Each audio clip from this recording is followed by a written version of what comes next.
gentlemen, for our final panel before lunch, I'd like to welcome a really fantastic lineup talking all things CPAC. Let's welcome the CPAC Australia founder, Andrew Cooper, the CPAC US chairman, Matt Schlapp, and the chairman of the Japanese Conservative Union, Jay Aeba. Welcome, ladies and gentlemen, to the stage.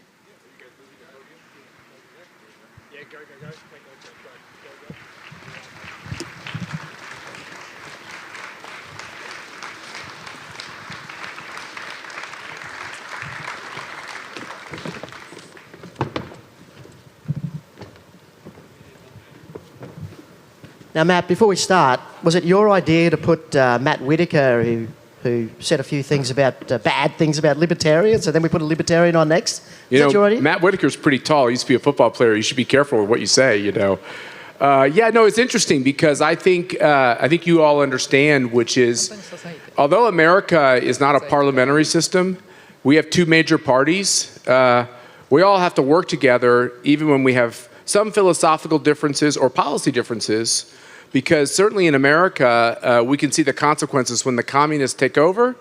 Every single person in that coalition loses. You get more government, you get less of the public policy you want to see, families get hurt and everything else. Yeah. All right, so the podium's left there. Matt, for many people in this audience, they probably don't really know where CPAC came from, where it started. Could you fill us in? What's the history? So I've always looked old, just so you know. The white hair didn't help. But the people will say to me all the time, oh, you're the guy who started CPAC. And I have to remind them that CPAC was established before I was born.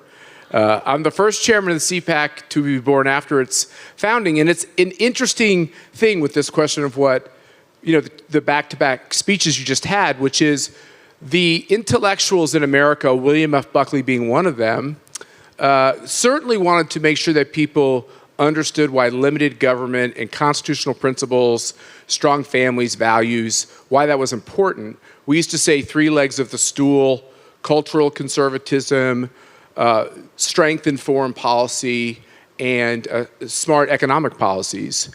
And what the academics realized over time, Andrew, is that they could write the greatest white papers in the world, the most beautiful articles, imbued with truth.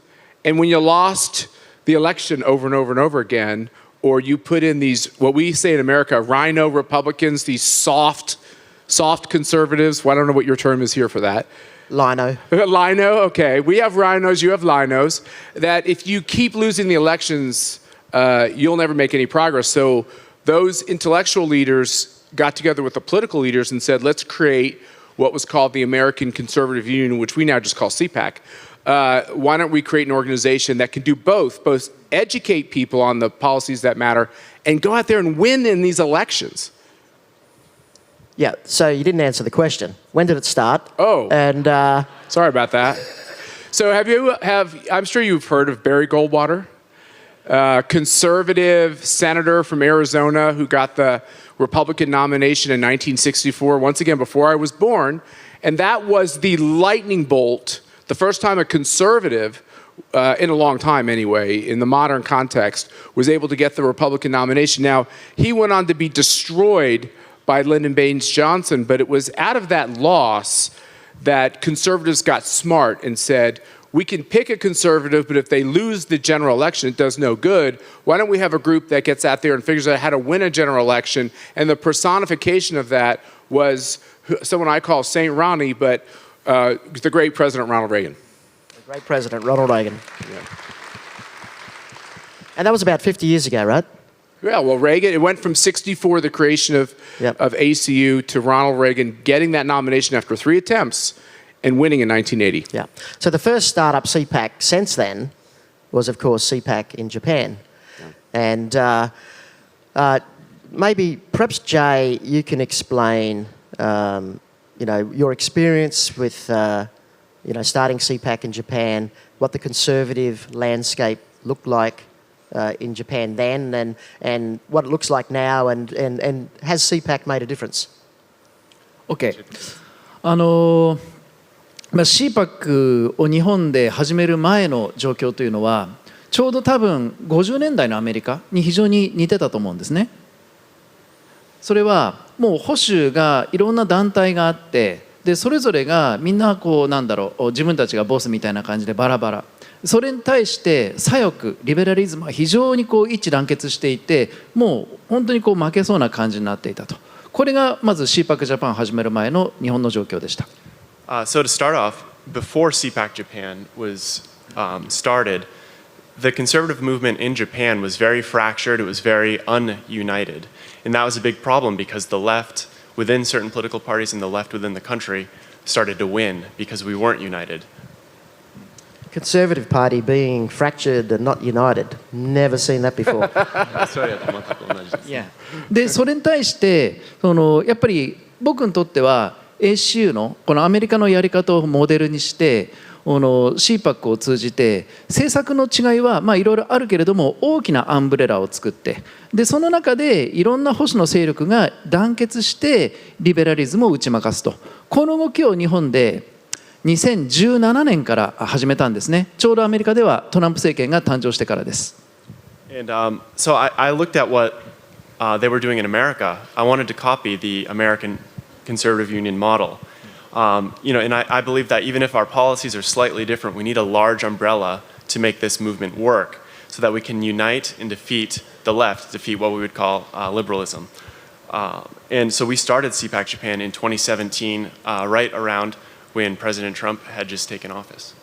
It's interesting because I wanted to start CPAC in Australia, and I flew unannounced to the US in 2018 and met with Dan Schneider. You wouldn't see me, Matt. You brushed me off. I'm pretty important, Andrew. I Yeah, don't know. I don't no. just do everything.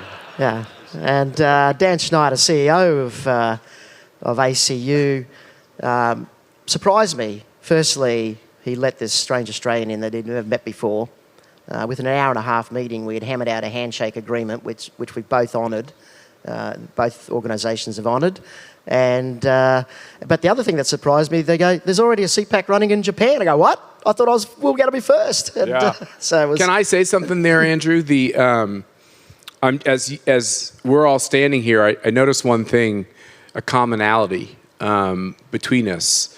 Maybe, I served in a White House, so some of us have political experience, but by and large, I considered Chairman Aeba to be a very entrepreneurial person in politics.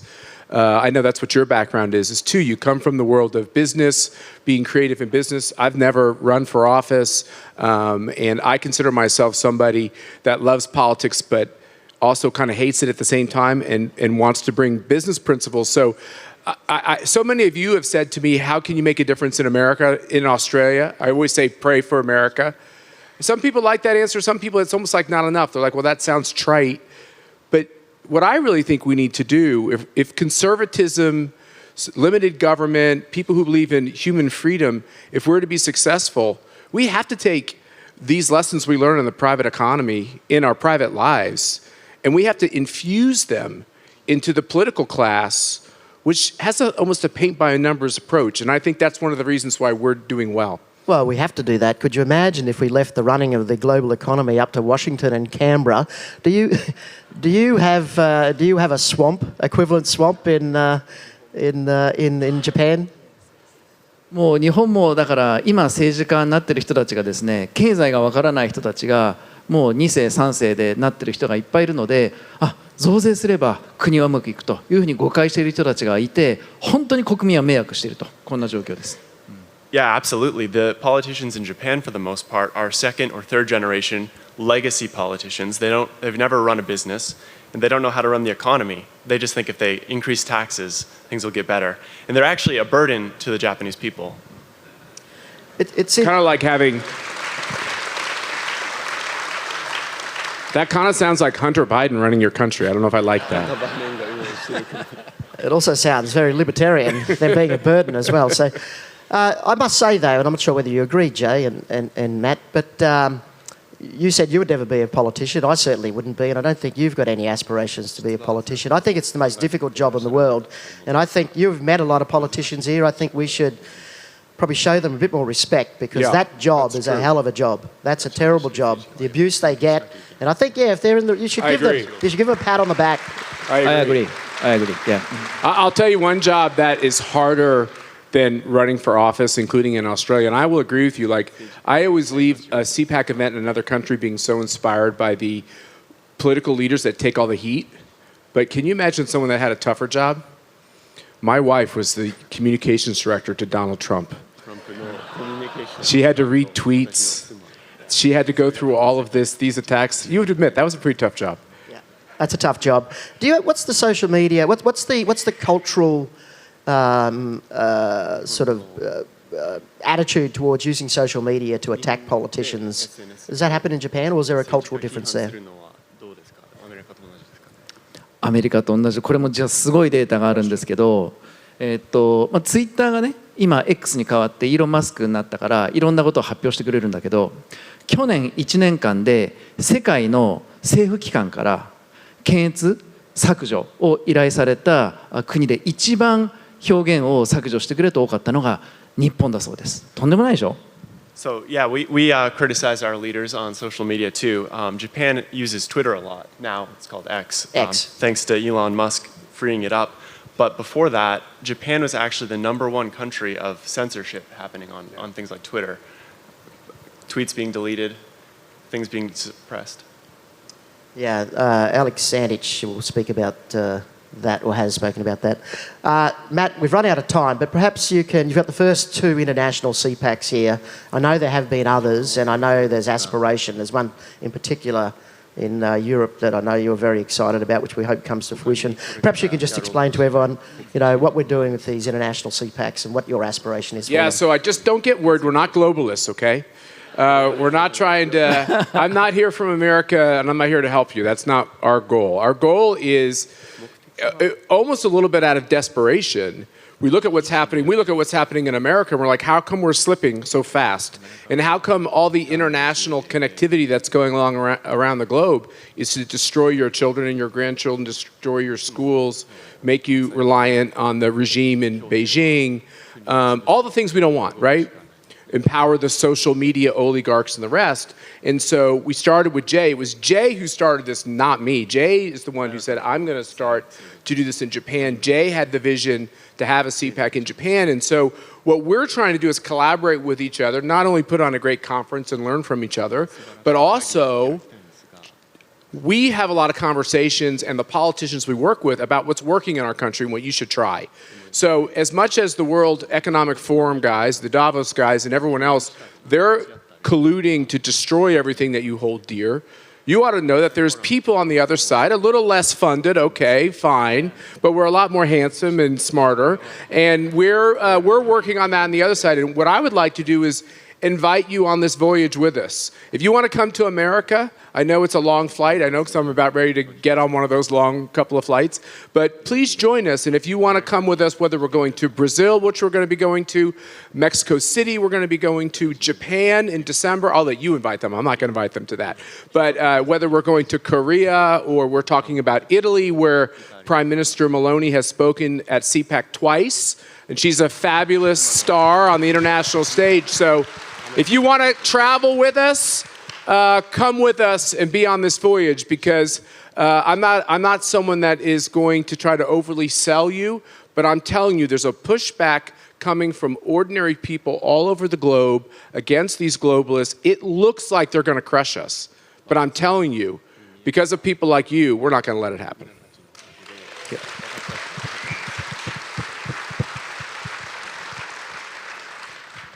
今のマットの言葉であるように、本当にこれから世界中で CPAC が広がっていることがすごく大事だと思っていて、僕らにとってコンサバティズムの敵は大きく2つあると思うんですよ。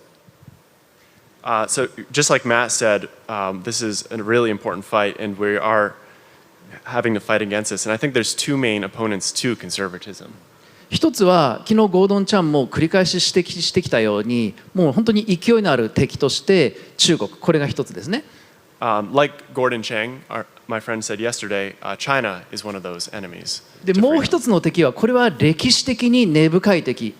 もうマットも何回も言ってるけど、グローバリズム、その奥にいるディープステイト、これが僕らコンサバティズムにとっての敵で、彼らは非常にやる気があって勢いがあってスピードも速い。だからこそコンサバティズムが連携しなければ彼らに僕らの素晴らしい愛国心とか自由とか、これが破られてしまう。そのために国際 CPAC が広がる必要があるんじゃないかと私は思っています。And I really believe we need to unite, even if we have slight differences, because the other enemy, whether you call them globalists or deep state or whatever you would call them, they're powerful. They have a lot of momentum right now, and they're fighting. And we have to unite and fight back if we want to survive this. And that's why CPAC is so important. You know, I know we're out of time here, but I went to your beautiful cathedral down the street, St. Mary's, and by the way, the church was full, and that's a beautiful, beautiful place. And I'm going to say something that is controversial to some people, but I think the fight we're in is very simple. It is good versus evil, and you all are the good ones, and it's our honor to stand with you.